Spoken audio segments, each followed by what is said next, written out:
గత 10 రోజులుగా పలాసలో జరిగిన ఒక పేద పశువుల కాపరి యాక్సిడెంట్ తర్వాత జరిగిన పరిణామాలు, ముఖ్యంగా మరి నిన్న సాయంత్రం అప్పలరాజు గారిని చట్టం తన పని తను చేసుకునే విధానంలో చేసిన అరెస్టు, ఆ తర్వాత వైసీపీ సోషల్ మీడియాలో జరుగుతున్న దుష్ప్రచారం గురించి మరొక్కసారి ప్రజలకి, ముఖ్యంగా పలాసలో ఉన్న నా పలాస ప్రజలకి, అలాగే రాష్ట్రంలోని పలాసలో ఏం జరుగుతుంది అని అనుకునే వారికి చెప్పడానికి మేము ముందుకు వచ్చాను. ఇప్పుడు నేను చెప్తున్న మాటలు నిజాన్ని అంగీకరించలేని, అబద్ధాలనే ముందుకు తీసుకెళ్లే వైసీపీ శ్రేణుల గురించి కాదు.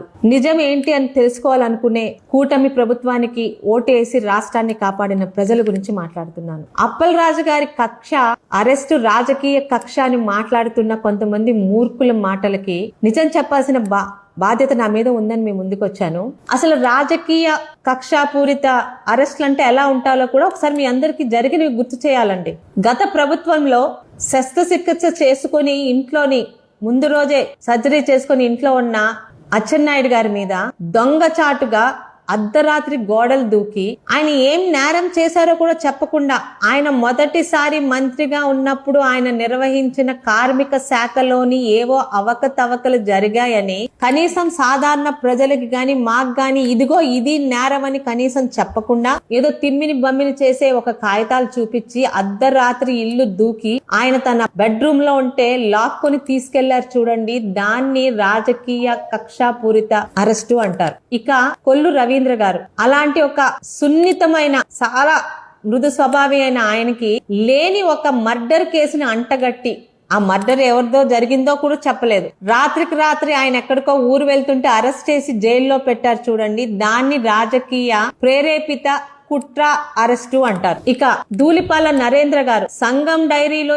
ఏవో జరిగిపోయాయి, ఏం జరిగాయి అంటే కనీసం ప్రజలకు అవి చెప్పలేదు, ఏదో జరిగిపోయాయి అవకతవకలని ఆయన్ని తీసుకుని వెళ్లి జైల్లో పెట్టిన దాన్ని కూడా రాజకీయ ప్రేరేపిత కుట్ర అరెస్టులు అంటారు. ఇక ఇవన్నీ ఒక ఎత్తైతే, స్కిల్ డెవలప్మెంట్ ద్వారా కొన్ని వేల మంది యువతకి విదేశాల్లోని స్వదేశంలోని వేలల్లో జీతాలు వచ్చే ఉద్యోగాలు ఇప్పించినందుకు కనీసం ఫలానా తప్పు జరిగిందని కూడా ప్రూవ్ చేయకుండా, కనీసం ముందర కూడా చెప్పకుండా, ఒక పార్టీ కార్యక్రమంలో ఎక్కడో కర్నూలులో బస్సులోని పడుకునే స్టేజ్ లో ఉన్న ఆనాటి మాజీ ముఖ్యమంత్రి, ఈనాటి ప్రియతమ ముఖ్యమంత్రి అయిన చంద్రబాబు నాయుడు గారిని అరెస్ట్ చేశారు కదా, వాటిని రాజకీయ ప్రేరేపిత అరెస్టులు అంటారు. ఇది నేను మీకు చెప్పక్కర్లేదు, జస్ట్ గుర్తు చేస్తున్నాను. ఇక ఈ రోజు అప్పలరాజు గారిని అరెస్ట్ చేసింది మేమేమి రాజకీయ ప్రేరేపిత కుట్ర కాదే.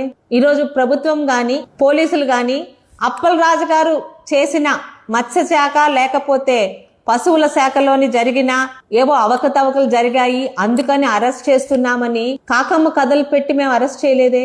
ఈ రోజు ఈ ప్రభుత్వం గాని పోలీస్ డిపార్ట్మెంట్ గాని అప్పలరాజు గారి కుమారుడు చేసిన తప్పు తెలుగు రాష్ట్రాల్లోని బుర్ర ఉన్న ప్రతి ఒక్కరికి కల్లారా సీసీ కెమెరాల్లో ఉన్న ఫుటేజీలు మీరు చూశారు. యాక్సిడెంట్ తప్పు కాదు, ఎవ్వరూ తప్పననరు. యాక్సిడెంట్ తర్వాత ఒక సామాజిక బాధ్యత ఉన్న మాజీ మంత్రిగా నా అబ్బాయి తప్పు చేశాడు, ఇదిగోండి యాక్సిడెంట్, అబ్బాయికి స్టేషన్ బెయిల్ ఇవ్వండి, నేను అదాలత్లో తెలుసుకుంటానని గౌరవప్రదంగా వెళ్లకుండా మాజీ మంత్రి అనే అహంకారంతో సాక్ష్యాలని తారుమారు చేసిన విధానంలో ఈరోజు ఆయనకు అరెస్టు జరిగింది. 10 రోజులుగా ఆయన్ని అరెస్టు చేస్తారనే వార్తలు వస్తున్నాయి. ఆ విధంగా జరిగింది కానీ అర్ధరాత్రి గోడలు దూకి కారణం చెప్పకుండా చేసిన అన్యాయపూరితమైన అరెస్టు కాదే. ఎందుకని ఈ మాట మీకు చెప్తున్నానంటే, మా శ్రీకాకుళం జిల్లాకే చెందిన చాలా పెద్ద రాజకీయ నాయకులు పాపం వాళ్ళకి తప్పట్లేదు. ఎందుకంటే మతిలేని జగన్మోహన్ రెడ్డి గారు ఆర్డర్స్ ఇస్తే ఇక వీరికి వేరే గతి ఉండదు కాబట్టి ఖచ్చితంగా మాట్లాడాలి. ఈరోజు ఒక మా జిల్లాకు చెందిన ఒక సీనియర్ నాయకులు కృష్ణదాస్ గారు నిన్న ఇది జరగగానే అప్పలరాజు గారి మీద జరిగిన దాడి మత్స్యకారులందరి మీద జరిగిన దాడి అని మాట్లాడడం చాలా హాస్యాస్పదం అనిపించిందండి. కులాలను ఎందుకండి తీసుకొని వస్తారు? 2019లో రాష్ట్రంలో అధికారంకి వచ్చిన జగన్మోహన్ రెడ్డి అభివృద్ధి సంక్షేమాల నుంచి ప్రజల్ని దారి మళ్లించడానికి కరోనా వ్యాధి కన్నా భయంకరమైన కుల రాజకీయాలు, మత రాజకీయాలు, ప్రాంత రాజకీయాలు కూడా తీసుకొని వచ్చాడు. అవి ఇప్పుడు చెట్టై మానై మహావృక్షంగా ఎదిగిపోతున్నాయి. అంబేద్కర్ గారు కూడా తను రాసిన రాజ్యాంగంలో ఎవరన్నా తప్పు చేస్తే తప్పు చేశారా లేదా చూసి శిక్ష వేయమన్నారు గాని ఆ వ్యక్తి కులాన్ని బట్టి శిక్షలు అంబేద్కర్ గారు కూడా రాయలేదండి. ఈ సందర్భంగా పవన్ కళ్యాణ్ గారు ఆయన కొత్తగా రాజకీయాల్లోకి వచ్చిన ఈ రోజు రాష్ట్రంలో ఉన్న పరిస్థితులకి కరెక్ట్ సమాధానంగా ఆయన తీసుకొచ్చిన మాటలు మళ్ళీ ఈ రోజు రాష్ట్రంలో ప్రతి ఒక్కరికి గుర్తు చేస్తున్నాను. ఎందుకయ్యా ఒక వ్యక్తి నేరం చేశాడంటే అతని కులాన్ని ముందుకు తీసుకొని వస్తారు? ఆ వ్యక్తి తప్పు చేశాడా, శిక్ష వేయండి. తప్పు చేయలేదా, నిర్దోషిగా వదిలేయండి. అంతేగాని కులం ఎందుకు వస్తుంది ఇక్కడ? ఎంత బాధ అనిపిస్తుంది అంటే ఈ రోజు అప్పల్ రాజు గారి మీద జరిగిన దాడి మత్స్యకారుల మీద జరిగిందాడా? ఏ మత్స్యకారుల గురించి మాట్లాడుతున్నారండి మీరు?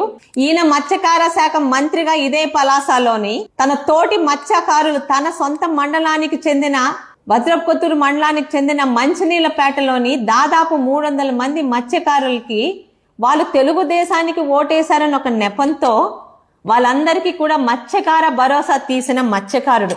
ఇతని గురించి పలాసలోనే కాదు కదా, ఆయన సొంత మండలంలో ఆయన సొంత ఊర్లో దేవునల్తాడులో కూడా ఏ మత్స్యకారులు కూడా ఇతని గురించి బాధపడట్లేదు. ఈరోజు కులాన్ని తీసుకొచ్చారు కాబట్టి ధర్మాన కృష్ణదాస్ గారికి, మీరు చాలా సీనియర్ నాయకులు, మీకు నేను ఒక జూనియర్ రాజకీయ నాయకురాలుగానే ప్రజాప్రతినిధిగా అడుగుతున్నాను. అచ్చెన్నాయుడు గారిని అరెస్ట్ చేశారు కదండి మీ గవర్నమెంట్ లో.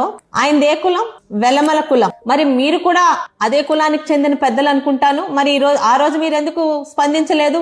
ఇది ఒక వెలమ కులం మీద జరుగుతున్న దాడి అని ఎందుకు స్పందించరు? ఎందుకంటే మీ నాయకుడు జగన్మోహన్ రెడ్డి గారు రాష్ట్రంలోని ప్రతి కులాన్ని, ప్రతి ప్రాంతాన్ని రాజకీయంగా 2 ముక్కలు చేసేశాడు. మరి ఆ రోజు అచ్చెన్నాయుడు గారిని అరెస్ట్ చేసినప్పుడు ఏ వెలమ కులస్తులు బయటికి రాలేదే? మరి ఈరోజు ఏ మత్స్యకారుడు అని చెప్తున్నారో ఈయనకన్నా పెద్ద నాయకుడు అగ్నికుల క్షత్రియులకు చెందిన కొల్లు రవీంద్ర గారిని తప్పు లేకుండా అరెస్ట్ చేస్తే మరి ఏ మత్స్యకారులు బయటకు రాలేదే? ఇక రోజు జగన్మోహన్ రెడ్డి గారు మాట్లాడే మా దళితులు, మా దళిత సోదరులు అని జగన్మోహన్ రెడ్డి గారు మాట్లాడే ఆ దళితుల నుంచి ఒక డాక్టర్గా ఎదిగి కష్టంతోని ఉద్యోగం చేస్తూ మాస్క్ అడిగిన పాపానికి ఆయన మీద జాడి జరిగితే ఏ దళితులు మాట్లాడలేదే? ఎందుకంటే కుల రాజకీయాలు తీసుకొని వస్తారు? చెప్పడానికి ఏం లేదు కాబట్టి. ఇక నిన్నటి నుంచి మామూలుగానే ఎలాగైతే ప్రతి కులాన్ని, ప్రాంతాన్ని 2గా జగన్మోహన్ రెడ్డి చీల్చేశాడో మీడియాని కూడా అలాగే చీల్చేశాడు గత 5 సంవత్సరాలు. ఈరోజు నిజాన్ని ఉన్నది ఉన్నట్టు ప్రచారం చేసే మీడియా ఒకవైపు అయితే, నిజాల్ని అబద్ధాలుగాను, అబద్ధాల్ని నిజాలుగాను చాలా ఇంట్రెస్టింగ్ స్టోరీలతోని ప్రచారం చేసే సాక్షికి అక్క చెల్లెలుగా తయారయ్యాయి కొన్ని ఛానల్స్, కొన్ని పేపర్లు. సుమన్ టీవీ నేను అప్పుడప్పుడు చూస్తుంటాను. నిన్న వాళ్ళు ప్రచారం చేసి చూస్తే అసహ్యం వేసిందండి. అప్పల్ రాజు గారి భార్య ఫోటో, ఆమె వీడియోలు పెట్టి బిడ్డకి దూరమై తల్లడిల్లుతున్న తల్లి, నిన్న సాయంత్రం నుంచి భర్తకి దూరమై కన్నీరు మున్నీరవుతున్న భార్య. కరెక్టే, బిడ్డకి దూరం అయితే ఏ తల్లైనా బాధపడుతుంది, భర్తకు దూరం అవ్వాలని ఏ భార్య అనుకోదు. మరి ఈ హడావిడిలో మీరు మర్చిపోయింది ఏంటంటే, ఈ అప్పల్ రాజు గారి కొడుకు యాక్సిడెంట్ లో చనిపోయిన అనాథ శవంలా రోడ్డు మీద పడున్న దానయ్య కూడా వాళ్ళ తల్లికి బిడ్డడే. తనకి తల కొరువు పెడతాడనుకున్న బిడ్డ అనాథ శవంలా రోడ్డు మీద పడుంటే మరి ఆ తల్లి బాధ మీ ఛానల్ కి కనిపించదు. తన భర్త ఈరోజు జైలుకి వెళ్తే ఏడుస్తున్నారు కదా, చాలా బాధపడుతున్నారు కదా శ్రీదేవి గారు. మరి భర్తని పోగొట్టుకొని మరణించిన భర్త గురించి బేల చూపులు చూస్తున్న దానయ్య గారి భార్య గురించి ఎందుకండి మీరు చూపించరు? వాళ్ళు మనుషులు కాదా? కనీసం తండ్రి మొహం కూడా గుర్తు రాని వయసులోనే తండ్రిని పోగొట్టుకున్నారు కదా దానయ్య గారి బిడ్డలు, వాళ్ళు మనుషులు కాదా? అంటే మీలాంటి ఛానళ్ల దృష్టిలో మీకు ప్యాకేజీలు ఇచ్చే ఇలాంటి ధనవంతులైన వాళ్ళు మాత్రమే మనుషులు. అటు నిరుపేద కుటుంబం గురించి ఒక్కరు మాట్లాడరు. ఇంకా ఆశ్చర్యం ఏంటంటే, జగన్మోహన్ రెడ్డి గారు చెప్పారు కాబట్టి రోజుకొకరు డ్యూటీ లాగా వచ్చి అప్పల్ రాజు గారి కుటుంబాన్ని పరామర్శిస్తున్నారు. నిజమే, మీ పార్టీ వ్యక్తి పరామర్శించవచ్చు. అలాగే ఒక్క అడుగు వేసి మీ అప్పల్ రాజు గారి కొడుకు చేతిలో దుర్మన్నం పాలే ఈరోజు దిక్కు మొక్కు లేక వీధిలోని పడ్డ ఆ కుటుంబాన్ని కూడా ఒకసారి పరామర్శిస్తే కనీసం మీకు మానవత్వం ఉందని అనిపించుకునే వాళ్ళం కదా. నిన్న జరిగిన అప్పల్ రాజు గారు అరెస్టు పూర్తిగా ఆయన ఒక నేరం చేసినందుకు జరిగిన అరెస్టు. కానీ పలాస వైసీపీ సోషల్ మీడియాలో చాలా అవాకులు చవాకులు పెడుతున్నారు. వాళ్ళని నేను పట్టించుకోను. ఈ రోజు మీ ముందుకు వచ్చింది కూడా పలాసలో శిరీషకి ఓటేసి ప్రశాంతంగా ఉండాలి, అభివృద్ధి సంక్షేమ పథకాలతో ముందుకు వెళ్లాలనుకునే ప్రజలకి, రాష్ట్రంలో శిరీషమ్మ ఏమన్నా నిజంగా కక్ష రాజకీయాలు చేస్తుందా అన్న వాళ్ళకి సమాధానం చెప్పడానికి మీ ముందుకు వచ్చాను. తెలుగుదేశం పార్టీ గాని, తెలుగుదేశం ప్రభుత్వం గాని, చంద్రబాబు నాయుడు గారు గాని, అలాగే గౌతు కుటుంబం గాని ఏ రోజు కక్ష రాజకీయాలని ప్రేరేపించదు, చెయ్యదు కూడా.